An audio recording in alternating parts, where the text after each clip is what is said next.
As humans, we have become far too accustomed to what is familiar. Evolutionarily, it makes sense. What we know is safe, or at least, it hasn't eaten us yet. While a useful instinct, this predisposition often lends itself to a lack of perspective. This is the situation I found myself in just a few short months ago. I had been blissfully ignorant to an epidemic of catastrophic proportion. Sometimes something happens that makes you realize things need to change. For me, it all started with a friend who couldn't get help. For obvious reasons, I won't be mentioning her name, but she really opened my eyes to how bad things really were. At this time, my friend was having a lot of problems at home. She was in a very bad place. The kind of place people can get lost in. I'm sure many of you guys know this place. Maybe you've even been to this place. It's a dark region in your mind that you can sometimes slip into when life hurts you to a certain point. In a desperate attempt for help, my friend went to go see the counseling office. When she attempted to make an appointment, she was not only told that they were busy, she was told to make an appointment 2 weeks out. 2 weeks. That doesn't fly when somebody is having mental health issues, especially if they're suicidal. It's then or never. Until this point, I hadn't really realized how bad things were. I decided I needed to know more. I needed to see how widespread this issue was. This led me to conduct a survey at my school with over 100 respondents.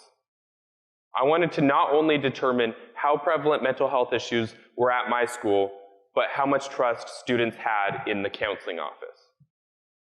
What I found made me realize a number of things that I can't characterize as anything other than disturbing. The first thing I noticed was an extremely high rate of depression.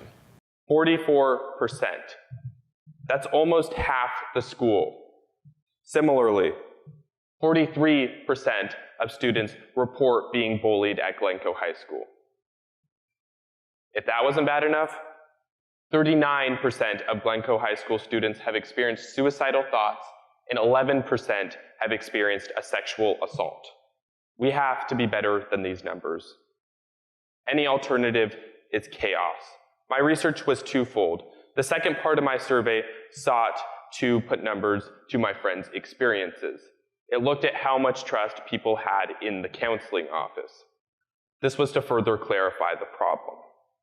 So, for depression, 24% of students would feel comfortable talking to a counselor about depression. Similarly, again, only 24% of students would feel comfortable talking to a school counselor about being bullied. Lastly, and honestly saddest to me, only 13% of students would report a sexual assault that happened to them. To me, this highlighted a much bigger problem. This wasn't just my friends anymore. This was a national epidemic. It was time to expand my research. We like to think of mental health issues as something far removed from our society. It's something that nobody wants to talk about. The harsh reality of the situation is 75% of people will deal with a mental health issue by the age of 24. 64% of college dropouts list mental health as their primary reason for doing so. The odds of you not knowing somebody struggling with one of these issues is so low, it's not even worth calculating. So these issues are going to happen. People are going to hurt. Life is going to screw people over, but when it does, we need to make sure we have the best help available to make it a little bit better.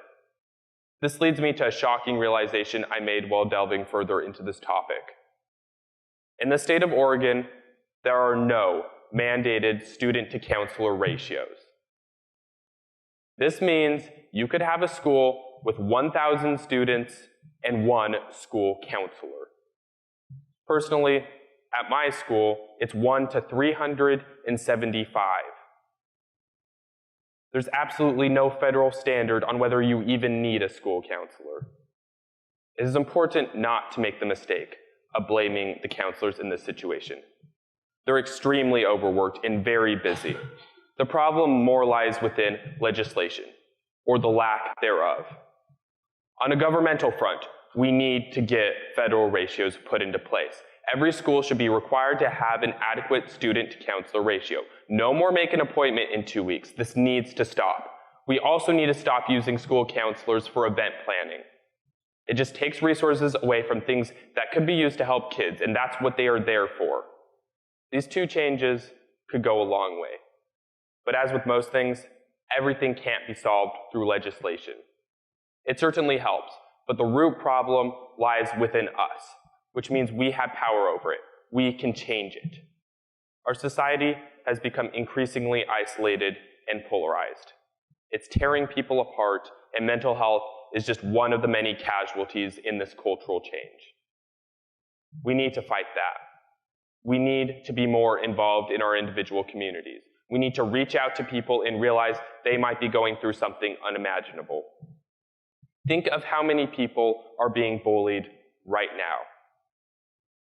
That can be impacted directly. We can watch what we say to others. We can think about the impact of our words. We can stand up for people who can't protect themselves, and we can make a better world of it. And that's where all of you come in. As I said at the beginning of this talk, sometimes something happens that makes you realize things need to change. I learned the hard way with a friend who couldn't get help. I hope that through this talk, you also don't have to learn the hard way.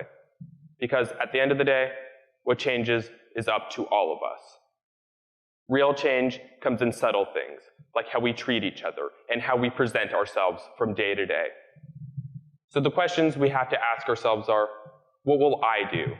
What will I do today to make the world a little better than it was yesterday?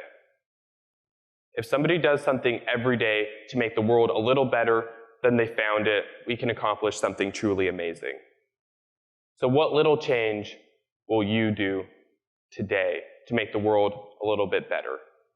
In the end, you decide.